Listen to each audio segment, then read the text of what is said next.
new Losi Hammer Rey right here. It says 1/10, but we're going to do a little size comparison. I'm going to show you a few things that catch my eye on this, and we're taking it out for a drive, all in this video right here. Let's get to the table.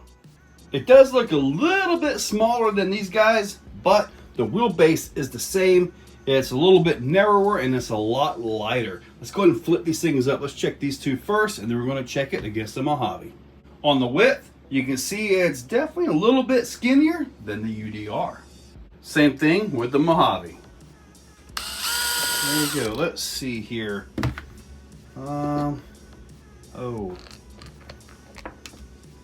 12 millimeter wheel hex. I would have much rather seen 17s on this. With the large wheel nut, it absolutely could have had 17 millimeter wheel hexes. Those certainly could have been larger on that, but it kind of, those are regular 2.2s. Let's try something. Maybe that 12 millimeters isn't such a bad thing. Vidavon 2.2 beadlocks right here, straight off of Thor.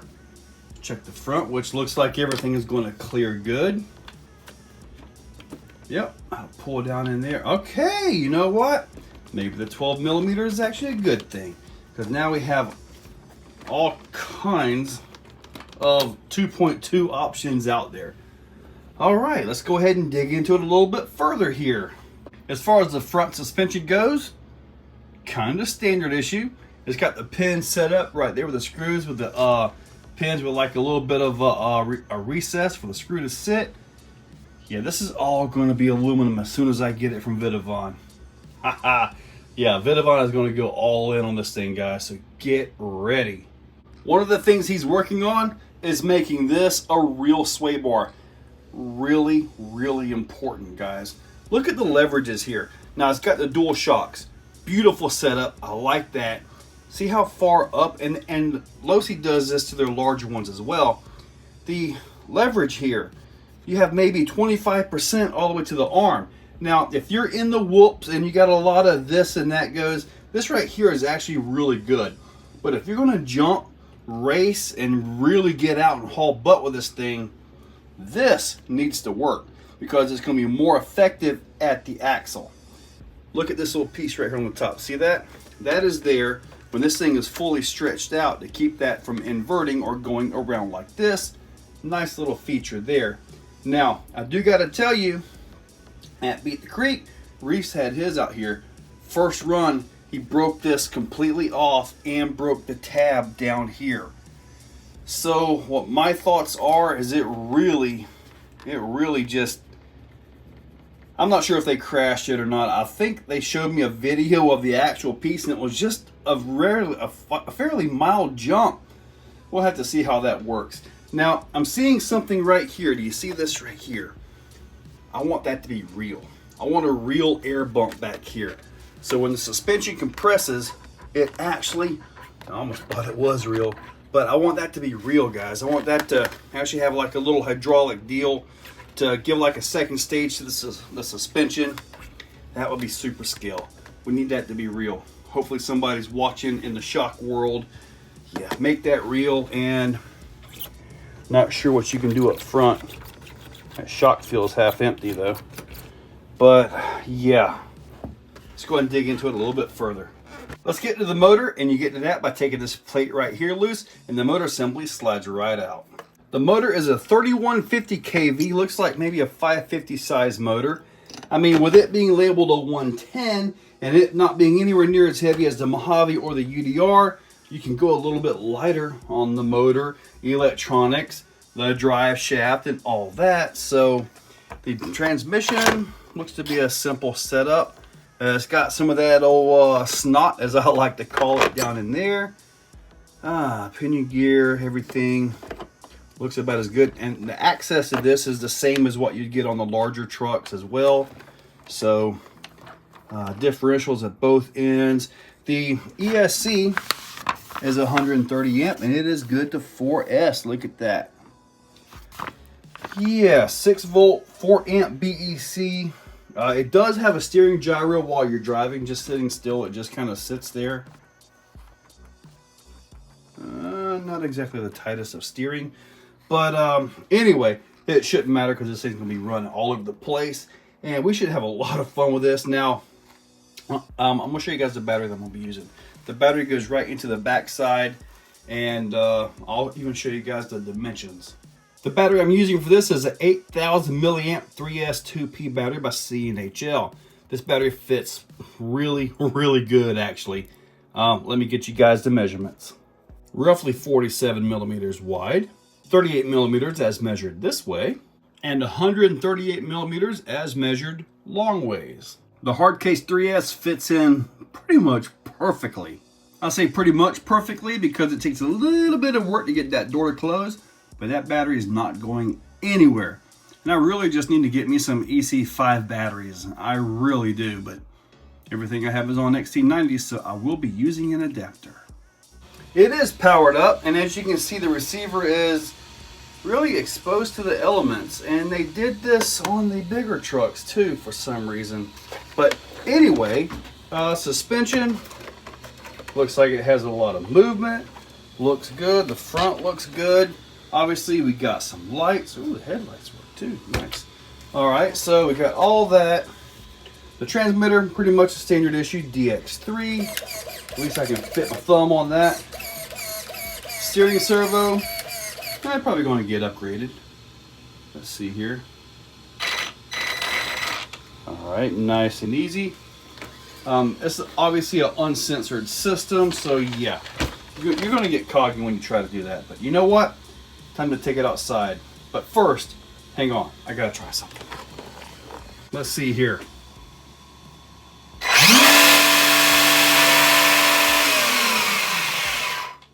Okay, looks pretty good here. Let's take it outside and see what it's got. Initial thoughts, seems to handle very well. You can definitely tell it's long like a hot dog. Gyro seems to be a little bit touchy.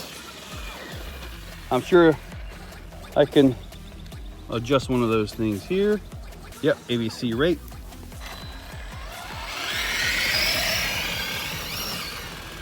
Looks good. Seems to drive okay. Let's see if I can make a jump. Okay. It survived one jump. Steering servo actually feels okay when you got it out here. Okay, the 3S actually feels pretty decent on it. Woo! All right. My rear fake sway bar is still operational, so that's a good thing. Oh, wow. Haven't been out to the track in about a week, and we had a Sunday fun day out here. All right. So the first thing we got to find out is, can it clear the jump? I think it will. Let's try it. Whoa! The back end looked like it wanted to come up, but a little throttle got that taken care of. Okay, I gotta turn my AVC down a little bit. It's definitely a little bit on the touchy side.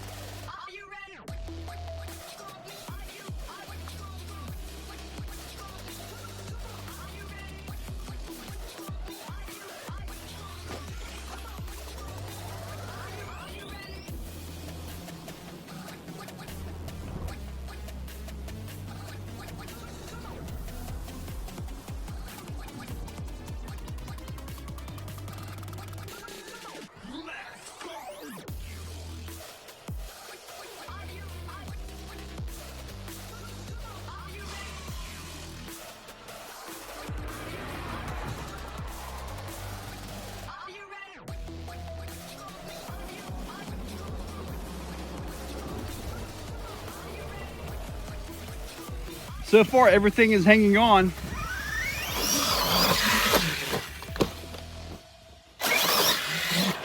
All right, let's get that again.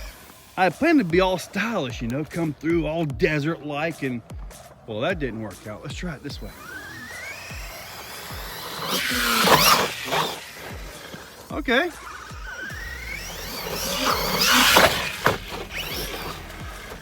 The steering is really sharp. I mean, it really does have tight steering on it. That it does.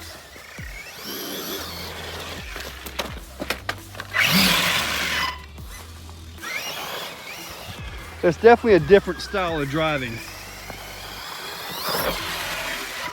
Oh!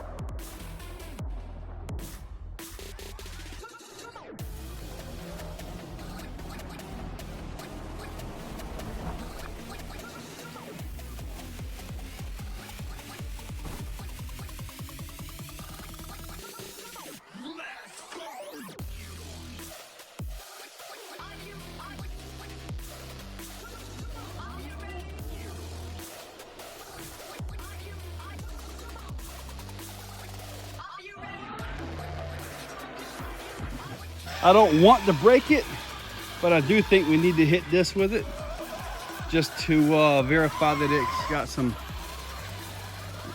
Losi toughness. Took a while to get this out of a laser nut, but I'll leave that be. And I will get this in slow motion just because you never know what's going to happen.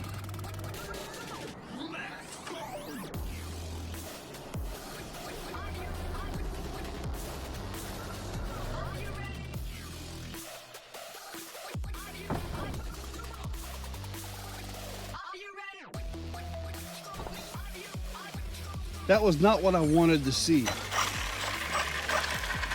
Was not what I wanted to see. My sway bar is surviving though. Nothing seems to be broke. Looks like it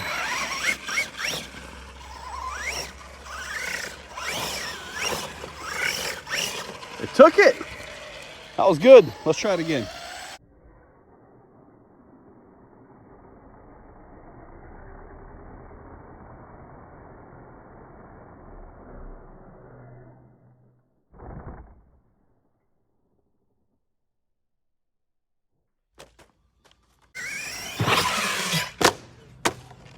I hit it with the air hose, drove it around in the yard a little bit. The chassis got about 110 degrees on that. And let me see, I know you can get to the ESC underneath there, but okay, we'll just have to go with that. Temperatures seem to be okay for what I just did.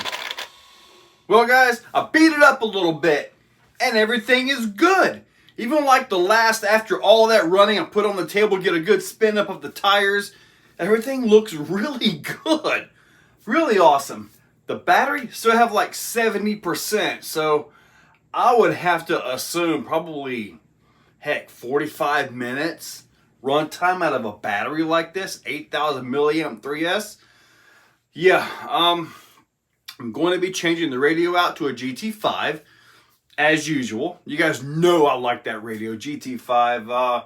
As far as the motor, ESC, and all that goes, I mean, I'll probably get the tuner and mess with the ESC a little bit to kind of turn up that punch. But unless I have an issue, heck, it's actually running just fine in my opinion. The servo on the table is one thing. Out there, it was actually good. So, I don't know what's going on, but I'm actually satisfied with some electronics out of some of my most recent basher, racer-ish style vehicles. I don't know. Are they getting better? Don't know. But anyway, at this point, I'm actually happy with the electronics. Like I said, I'll put the GT5 radio in it and call it a day. Probably see if there's an adapter or something I can use, a printed piece that should convert the EC5 into a XT90. That's just what I use, and if I do it to, anyway, I'm good with XT90s. Anyway, guys, hopefully you liked the video. Beat it up. It survived. Took some abuse. Needs some, in my opinion, thicker shock oil, which is kind of something we all going to mess with, right? Can't wait to get the Vidavon parts. I believe all the current aluminum parts for the front of the Baja Rey and Trophy Truck Baja Rey-ish that they had previously. I believe that's all the same. So just pretty much the back end, the axle housing. Can't wait to get the sway bar on there. It's going to run really well. 2.2s, they all fit. That was nice to see. Even though the 12mm hexes, I'd rather see 17s, but still, it's a benefit, which means we got a lot of options for these things. Anyway, guys, check that description. I'm going to shut up. Use those links. A-Main, Horizon, eBay, Amazon. They are affiliate links. They help out a lot. They're a lot of the reason why I'm able to show this stuff. Guys, check that description. Use those links. Make sure you subscribe and ring that bell. And thank you all for watching. If you're still watching, you are top shelf. You are the cream of the crop, the pick of the litter. You are phenomenal. Thank you for watching to the end of the video. It means a lot to me. Now, down below, there are links for the products you see.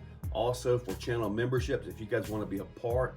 Channel members get early viewing on pretty much everything that I can. So, guys, check that description. There's a lot of info down there. Thank you all for watching.